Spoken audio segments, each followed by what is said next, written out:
हिमगिरी के उत्तुंग शिखर पर बैठ शिला की शीतल छाह एक पुरुष भीगे नैनों से देख रहा था प्रलय प्रवाह।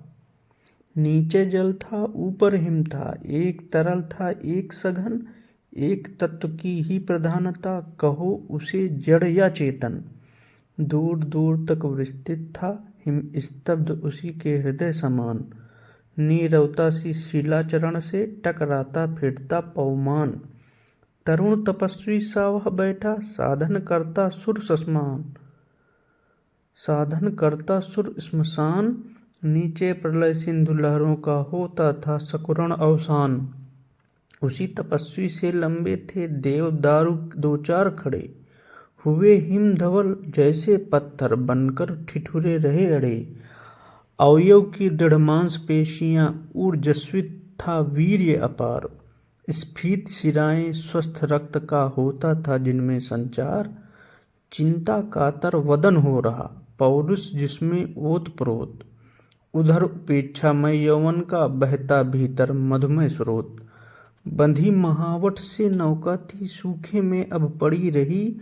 उतर चला था वह जल प्लावन और निकलने लगी मही। निकल रही थी मर्म वेदना करुणा विकल कहानी सी।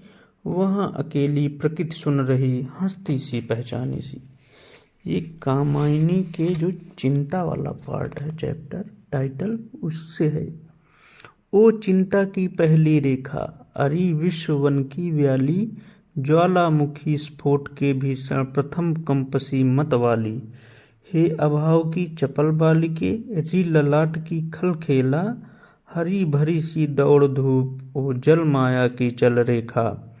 इस ग्रह कक्षा की हलचल, री तरल गरल की लघु लहरी। जरा अमर जीवन की और न कुछ सुनने वाली बहरी। अरि व्याधि की सूत धारणी, अरि आधि मधुमय अभिशाप।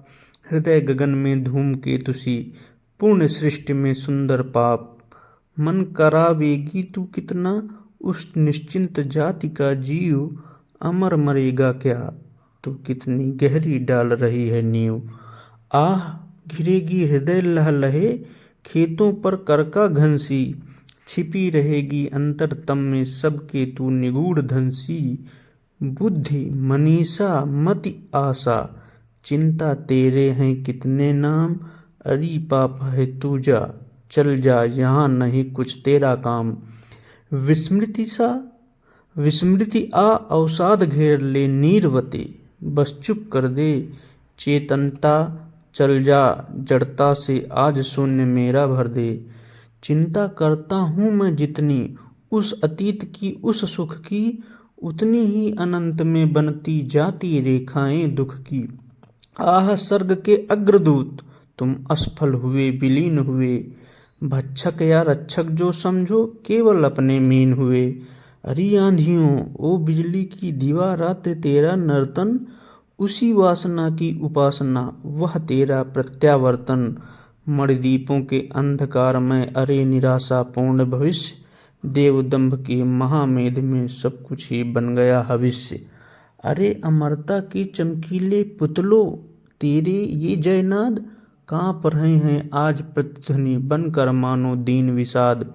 प्रकृति रही दुर्जेय, पराजित हम सब थे भूले मद में। भूले थे हाँ तिरते केवल सब विलासिता के नद में।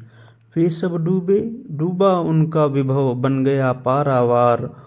उमड़ रहा था देव सुखों पर दुख जलधि का नाद अपार। वह उन्मुक्त विलास हुआ क्या, स्वप्न रहा या छलना थी। देव सृष्टि की सुख विभावरी, ताराओं की कलना थी। चलते थे सुरभित अंचल से जीवन के मधुमय विश्वास। चलते थे सुरभित अंचल से जीवन के मधुमय निश्वास। कोलाहल में मुखरित होता देव जाति का सुख विश्वास। सुख केवल सुख का वह संग्रह, केंद्रीभूत हुआ इतना। छायापथ में नव तुषार का सघन मिलन होता जितना। सब कुछ थे स्वायत्त विश्व के बल वैभव आनंद अपार। उद्वेलित लहरों सा होता उस समृद्धि का सुख संचार। कीर्ति दीप्ति शोभा थी नचती अरुण किरण सी चारों ओर। उद्वेलित लहरों सा होता उस समृद्धि का सुख संचार। नहीं, कीर्ति दीप्त शोभा थी नचती अरुण किरण सी चारों ओर, सप्त सिंधु के तरण कणों में ध्रुम दल में आनंद विभोर। शक्ति रही हाँ शक्ति प्रकृति थी, पदतल में विनम्र विश्रांत, कपती धरणी उन चरणों से होकर प्रतिदिन ही आक्रांत। स्वयं देव थे हम सब तो फिर क्यों न विशृंखल होती सृष्टि, अरे अचानक हुई इसी से कड़ी आपदाओं की वृष्टि। गया सभी कुछ गया मधुरतम सुरबालाओं का श्रृंगार, उषा ज्योत्सना सा यौवन स्मित मधुप सदृश निश्चित विहार। भरी वासना सरिता का वह कैसा था मदमत्त प्रवाह, प्रलय जलधि में संगम जिसका देख हृदय था उठा करा। चिरकिशोर वय नित्य विलासी सुरभित जिससे रहा दिगंत, आज तिरोहित हुआ कहाँ वह मधु से पूर्ण अनंत वसंत। कुसुमित कुंजों में वे पुलकित प्रेमालिंगन हुए विलीन, मौन हुई हैं मूर्छित ताने और न सुन पड़ती अब बीन। अब न कपोलों पर छाया सी पड़ती मुख की सुरभित भाप, भूज मूलों में शिथिल वसन की व्यस्त न होती है अब माप। कंकण क्वणित रणित नूपुर थे, हिलते थे छाती पर हार, मुखरित था कलरव, गीतों में स्वर लय का होता अभिसार। सौरभ से दिगंत पूरित था अंतरिक्ष आलोक अधीर, सब में एक अचेतन गति थी जिसमें पिछड़ा रहे समीर। वह अनंग पीड़ा अनुभव सा अंग भंगियों का नर्तन, मधुकर के मरंद उत्सव सा मंदिर भाव से आवर्तन। सुरा सुरभिमय बदन अरुण वे नयन भरे आलस अनुराग, कल कपोल था जहाँ बिछलता कल्प वृक्ष का पीत पराग। विकल वासना के प्रतिनिधि वे सब मूर्छाए चले गए, आह जले अपनी ज्वाला से फिर वे जल में गले गए। अरी उपेक्षा भरी अमरते रि अतृप्त निर्बाध विलास, द्विधा रहित अपलक नयनों की भूख भरी दर्शन की प्यास। बिछड़े तेरे सब आलिंगन पुलक स्पर्श का पता नहीं, मधुमय चुंबन कातरताएं आज न मुख को सता रही। रत्न सौध के वातायन जिनमें आता मधुमंदिर समेत, टकराती होंगी अब उनमें तिमिंगलों की भीड़ अधेर। देवकामनी के नयनों से जहाँ नील नलिनों की सृष्टि होती थी, अब वहाँ हो रही प्रलय कारिणी भीषण वृष्टि। वे अम्लान कुसुम सुरभित मणि रचित मनोहर मालाएं, बनी श्रृंखला जकड़ी जिनमें विलासिनी सुरबालाएं। देव यजन के पशु यज्ञों की वह पूर्णाहुति की ज्वाला, जलनिधि में बन जलती कैसी आज लहरियों की माला। उनको देख कौन रोया यूं अंतरिक्ष में बैठ अधीर, व्यस्त बरसने लगा अश्रुमय यह प्रालेय हलाहल नीर। हाहाकार हुआ क्रंदन में कठिन कुलिश होते थे चूर, हुए दिगंत बधिर भीषण रव बार बार होता था क्रूर। दिग्दाहों से धूम उठे या जलधर उठे क्षितिज तट के, सघन गगन में भीम प्रकंपन झंझा के चलते झटके। अंधकार में मलिन मित्र की धुंधली आभा लीन हुई, वरुण व्यस्त थे घनी कालिमा अस्तर अस्तर जमती पीन हुई। पंचभूत का भैरव मिश्रण संपाओं के शकल निपात, उल्टा लेकर अमर शक्तियां खोज रही ज्यों खोया प्रात। बार बार उस भीषण रव से कपती धरती देख विशेष, मानो नील व्योम उतरा हो आलिंगन के हेतु अशेष। उधर गरजती सिंधु लहरियां कुटिल काल के जालों सी, चली आ रही फेन उगलती फन फैलाए व्यालों सी।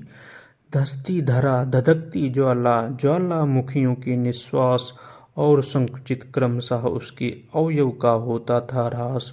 सबल तरंगा घातों से उस क्रुद्ध सिंधु के विचलित सी, व्यस्त महाकच्छप सी धरणी ऊब चूभती विकलित सी। बढ़ने लगा विलास वेग सा वह अतिर भैरव जल संघात, तरल तिमिर से प्रलय पवन का होता आलिंगन प्रतिघात। बेला क्षण क्षण निकट आ रही क्षितिज क्षीण फिर लीन हुआ, उदधि डुबाकर अखिल धरा को बस मर्यादाहीन हुआ। कर का क्रंदन करती गिरती और कुचलना था सबका। पंचभूत का यह तांडव में नृत्य हो रहा था कब का। एक नाव थी और न उसमें डांडे लगते या पतवार। तरल तरंगों में उठ गिर कर बहती पगली बारंबार। लगते प्रबल थपेड़े धुंधले तट का था कुछ पता नहीं। कातरता से भरी निराशा देख नियति पथ बनी वहीं। लहरें व्योम चूमती उठती चपलाएं असंख्य नचती। गरल जलद की खड़ी खड़ी में बूंदें निज संस्कृति रचती। चपलाएं उस जलद विश्व में स्वयं चमत्कृत होती थी। ज्यों विराट बाणव ज्वालाएं खंड खंड हो रोती थी। जलनिधि के तलवासी जलचर विकल निकलते उतराते।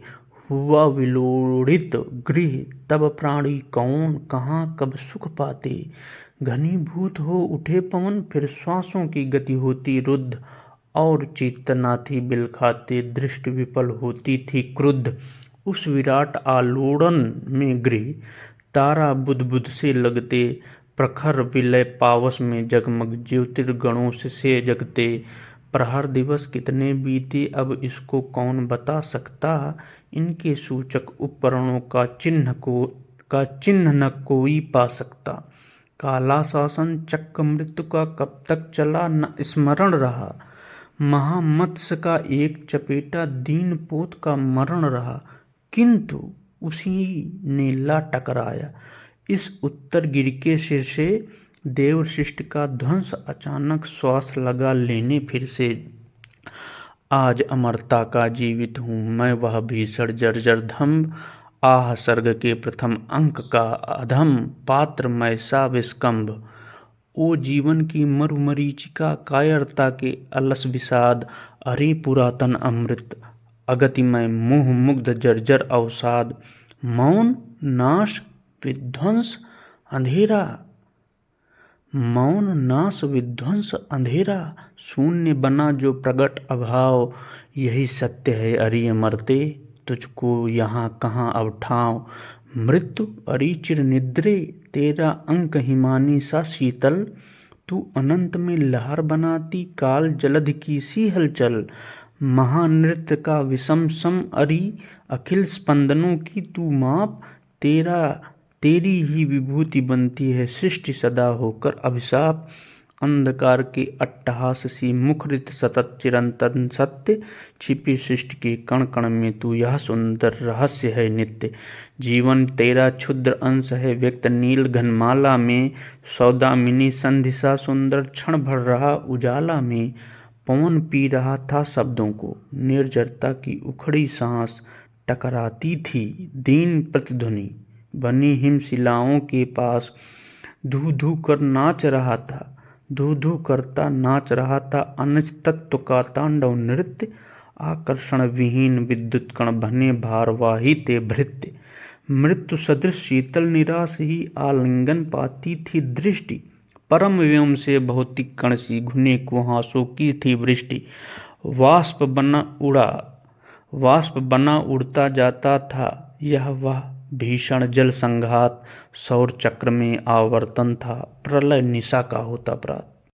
तो जो ये कामायनी एक अमर दार्शनिक काव्य गाथा जयशंकर प्रसाद जी की है, तो उसका ये पहला था क्रम चिंता का, 7 पेज में था। चिंता के बाद दूसरा क्रम आशा है, मतलब उस टॉपिक पे बकायदा 7-8 पेज हर एक टॉपिक जो क्रम है उस पे। जैसे पहला चिंता था, दूसरा आशा है, तीसरा श्रद्धा है, चौथा काम है, पांचवा वासना है, छठा लज्जा है, सातवां कर्म है, अगला ईर्ष्या है, उसका नेक्स्ट ईड़ा है जो लॉजिकल रीजनिंग है, साइंटिफिक बेसिस पे आधारित।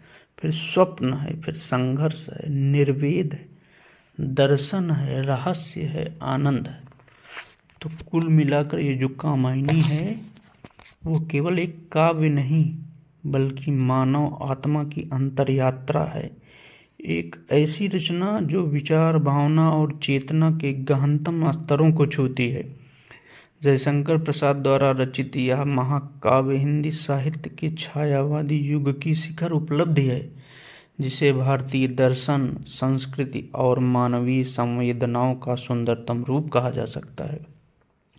यह काव्य प्रलय के बाद की काल्पनिक पृष्ठभूमि में रचा गया है, जहाँ मनु, मानव जाति का आदि पुरुष, जीवन की नई राह तलाशता है। उसके साथ दो स्त्रियां, श्रद्धा और इड़ा, प्रतीक रूप में प्रस्तुत हैं। श्रद्धा प्रेम, आस्था और भावना का प्रतिनिधित्व करती है, जबकि इड़ा तर्क, विज्ञान और विचार का प्रतीक है। मनु इन दोनों के बीच संतुलन की खोज करता है और यहीं से आरंभ होती है उसकी आध्यात्मिक यात्रा। कामायनी का प्रत्येक सर्ग, जो कि मैंने अभी बताया है, मानव मन की अलग अलग भावनात्मक अवस्थाओं को रूपायित करता है। यह महाकाव्य मानव जीवन की जटिलताओं को न केवल दर्शाता है, बल्कि उन्हें समझने की दिशा भी प्रदान करता है। जयशंकर प्रसाद की भाषा, शैली और प्रतीक योजना अद्वितीय है। उनका यह काव्य विचारशीलता, भावनात्मक गहराई और सांस्कृतिक गौरव का संगम। कामायनी में कविता दर्शन बन जाती है और दर्शन कविता का सौंदर्य धारण कर लेता है। यह पुस्तक न केवल साहित्य प्रेमियों के लिए एक अविस्मरणीय अनुभव है, बल्कि प्रत्येक जिज्ञासु आत्मा के लिए आत्मबोध और आंतरिक विकास की एक प्रेरक गाथा है। यह हमें यह सिखाती है कि भावना और तर्क दोनों का संतुलन ही पूर्ण मानवता का आधार है। कामायनी आज भी उतनी ही प्रासंगिक है जितनी उसके रचना काल में थी। यह एक ऐसी रचना है जो पाठक को अपनी ओर बार बार खींचती है, हर बार कुछ नया सोचने और समझने के लिए। इसीलिए तो जरूरी है पढ़ना कामायनी, स्वयं की खोज की एक आध्यात्मिक यात्रा पर निकलने के लिए एक जरूरी काव्य गाथा। अतः बाद के सर्ग आज के बाद फिर कभी